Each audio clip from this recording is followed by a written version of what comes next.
Le but du TP est d'étudier et de mettre en œuvre le procédé de chauffage de cet industriel et de lui fournir un bilan de faisabilité de son procédé.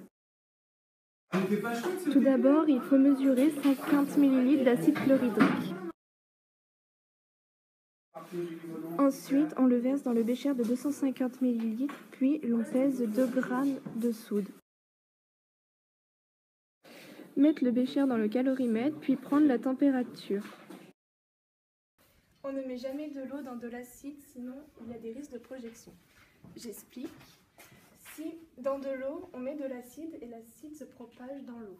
Mais si dans l'acide, on met de l'eau, l'acide se propage dans l'eau, donc il y a des projections. Il faut donc mettre des lunettes. Verser la soude dans le bécher, puis prendre la température. C'est bon?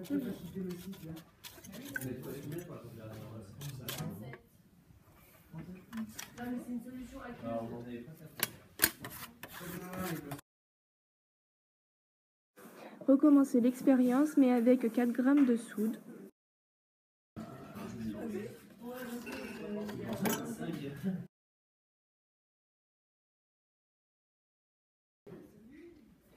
Alors, dans cette expérience Café to go, voilà un petit peu la fin, ce qu'il aurait fallu comprendre, ce qu'il faudrait comprendre. Donc, vous avez ici une enceinte qui contient du café et en dessous, l'enceinte qui contient en bas, on va dire, de la soude en poudre et au-dessus de l'acide chlorhydrique.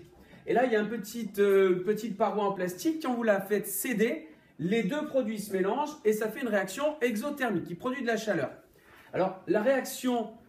quand on calcule la quantité d'énergie qu'il faut pour 30 ml d'expresso, il faut 5016 joules. Pour chauffer le café qui est là, il faudrait 5016 joules.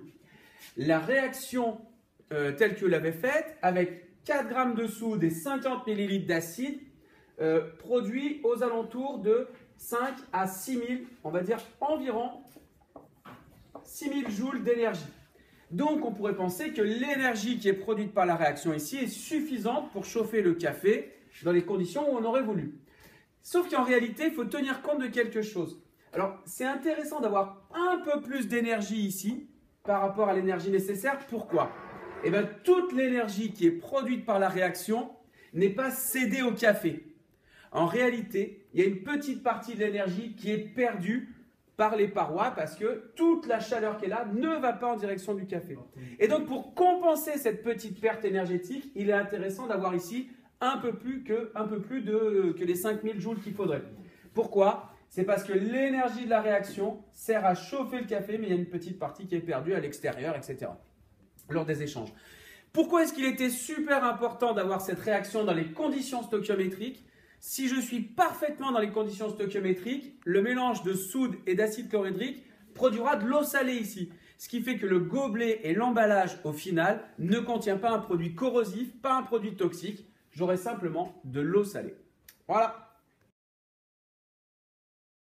Le procédé de chauffage de cet industriel ne fournit pas assez d'énergie pour chauffer suffisamment le café, qui demande une énergie de 5016 joules.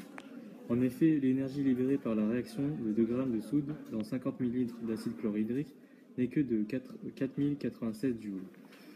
Dans le cas du mélange des réactifs dans les conditions stoichiométriques, 4 g de soude plus 50 ml d'acide chlorhydrique, l'énergie libérée par la réaction est égale à 8261 joules, ce qui est largement suffisant pour chauffer le café.